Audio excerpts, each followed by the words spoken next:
অমিত শ্বাহৰ লগত আপোনাৰ বৈঠক হৈছে বুলি শুনা গৈছে। বৈঠক নহয়, আচলতে এইখিনি ভুৱা প্ৰচাৰ চলাই আছে। যোৱাকালি আজি চাবলৈ গ'লে মই এগৰাকী নিৰ্দলীয় প্ৰাৰ্থী আৰু একেবাৰে সাধাৰণ ঘৰৰ পৰা আহিছোঁ। মোৰ আই বোপায়ো নাই, মোৰ সকলোখিনি জানে, মোৰ ঘৰো নাই। তেনে এটা ঘৰৰ পৰা উঠি আহি আজি কলিয়াবৰ ৰাইজৰ স্বাৰ্থত ভাৰতীয় জনতা পাৰ্টীৰ যি সকলো কাৰ্যকৰ্তা আছে সকলোকে ন্যায় দিয়াৰ স্বাৰ্থত এক সততা আৰু নিষ্ঠা প্ৰতিষ্ঠা কৰাৰ ক্ষেত্ৰত ভাৰতীয় জনতা পাৰ্টীৰ নীতি আৰু আদৰ্শ কলিয়াবৰত প্ৰতিষ্ঠা কৰাৰ ক্ষেত্ৰত আমি নিৰ্বাচনত অৱতীৰ্ণ হৈছোঁ। ইয়াত মোৰ লগত যি যুঁজ কেশৱ মহন্ত ডাঙৰে আচলতে অমিত শ্বাহ ডাঙৰক আনিবলৈ তেখেতে বাধ্য হৈ গৈছে। ইয়াত ৰাইজে প্ৰত্যাহ্বান দি আছে, তেওঁ ইতিমধ্যে গম পাইছে তেখেতে হাৰ মানি লৈছে। কাৰণ এতিয়া নমিনেশ্যনৰ দিনাখন মুখ্যমন্ত্ৰী মহোদয়ক আনিছিলে, যোৱাকালি অমিত শ্বাহ ডাঙৰে গৃহমন্ত্ৰী ডাঙৰে ইয়াত নমাবলগীয়া হৈছে। এতিয়া 5 তাৰিখে আকৌ মুখ্যমন্ত্ৰী মহোদয় আহি আছে বুলি আমি গম পাইছোঁ। গতিকে আজি এজন সাধাৰণ ঘৰৰ ল'ৰাৰ লগত প্ৰত্যাহ্বান পাবৰ কাৰণে কলিয়াবৰীয়া ৰাইজে শব্দটো মোক সঁহাৰি দিছে।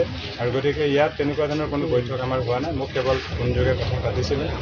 গতিকে মই নিৰ্বাচন খেলিবলৈ ওলাইছোঁ। আৰু এতিয়া যিহেতু মই হৈ থাকে কাৰণে কলিয়াবৰীয়া ৰাইজে এটা আশা আৰু ভৰসা মোৰ ওপৰত ৰাখিছে, যাতে আহি থকা নিৰ্বাচনত সকলো কলিয়াবৰীয়া ৰাইজে একেলগে নিৰ্বাচন খেলিছে। ইয়াত আৰু ইয়াত কোনো ধৰণৰ তেনেকুৱা বৈঠকো হোৱা নাই, কোনো উঠাইও লৈ যোৱা নাই। মই নিৰ্বাচন খেলিছোঁ। আজি ইয়াত আমাৰ হাটবৰ কাৰ্যালয় ভাগ আজি মুকলি হৈছে।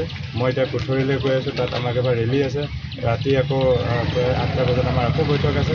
আমাৰ জোৰদাৰভাৱে আমাৰ প্ৰচাৰ চলি আছে আৰু আমি বিজয় সংকল্প লৈ পেলাই আমি এই নিৰ্বাচনত অৱতীৰ্ণ হৈছোঁ। ইয়াত আৰু কোনো ধৰণৰ বেলেগ কথা আহি নপৰে। গৃহমন্ত্ৰীৰ লগত কেনেধৰণৰ বাৰ্তালাপ হৈছিল ক'ব পৰাত আছে? তেখেতে সুধিছিলে কেনেকৈ ধৰণৰ হৈ আছে। মই কৈছোঁ নিৰ্বাচন হৈছে ইয়াত, আৰু যিহেতু মই হৈ থকা কাৰণে ৰাইজৰ হৈ আছে, গতিকে বেলেগ কোনো ধৰণৰ কথা ইয়াত আহিব নোৱাৰে। কাৰণ এতিয়া মই ইয়াৰ পৰা ক'তো আঁতৰিব নোৱাৰোঁ। ৰাইজৰ হৈ পেলাই কাম কৰি আছোঁ, ৰাইজৰ কাৰণে নিৰ্বাচন খেলিছোঁ। দলৰ নিষ্ঠা আৰু প্ৰতিষ্ঠা সততা আমি আদৰ্শ ইয়াত প্ৰতিষ্ঠা কৰিবৰ কাৰণে কৰিছোঁ। ইয়াত আৰু বেলেগ কোনো কথা নাহে। গতিকে আমি যি যুঁজ আমি লৈ আৰম্ভ কৰিছোঁ, এইটো আমি লক্ষ্যত উপনীত নোহোৱালৈকে আমি এককভাৱে চলি যাম। তেখেতৰ লগত বাৰ্তালাপ কৰি আপুনি উৎসাহিত হৈছে নে নিৰুৎসাহিত? তেনেকুৱা ধৰণৰ উৎসাহিত বা নিৰুৎসাহিত কথা হোৱা নাই, সাধাৰণভাৱেই কথা হৈছে। কাৰণ মই এগৰাকী ভাৰতীয় জনতা পাৰ্টীৰ কাৰ্যকৰ্তা। এতিয়া বৰ্তমান দলে বহিষ্কাৰ কৰা প্ৰচাৰটো বেছি হ'লে আচলতে মই পদত্যাগ কৰিয়ে লৈছিলোঁ। তাৰপিছতো আমাৰ আদৰ্শ একে আৰু আমাৰ নমস্য ব্যক্তি। কালি আমি আকৌ বিজেপিলৈকে ঘূৰি যাম। গতিকে তেখেতে ফোন কৰিছিলে, খবৰ লৈছিলে, সিমানখিনি আৰু। এই পৰ্যন্ত কলিয়াবৰত কিমানজন বিজেপি কৰ্মীয়ে পদত্যাগ কৰিছে? আমাৰ পদত্যাগ কৰাৰ ক্ষেত্ৰত আমাৰ প্ৰায় 1500কে আমাৰ দুটা ভাগত হৈছিলে। পূব কলিয়াবৰ, পশ্চিম কলিয়াবৰ মিলাই মোৰ নিজৰ বাসগৃহত হৈছিলে। লাউখোৱা মণ্ডলৰ তাত নিজৰ বাসগৃহত হৈছিলে। মোৰ ঘৰতে 1000ৰ ওপৰত আছিলে। আৰু লাউখোৱা মণ্ডলত 500ৰো অধিক কাৰ্যকৰ্তাই নিজে নিজে পদত্যাগ দিছিলে।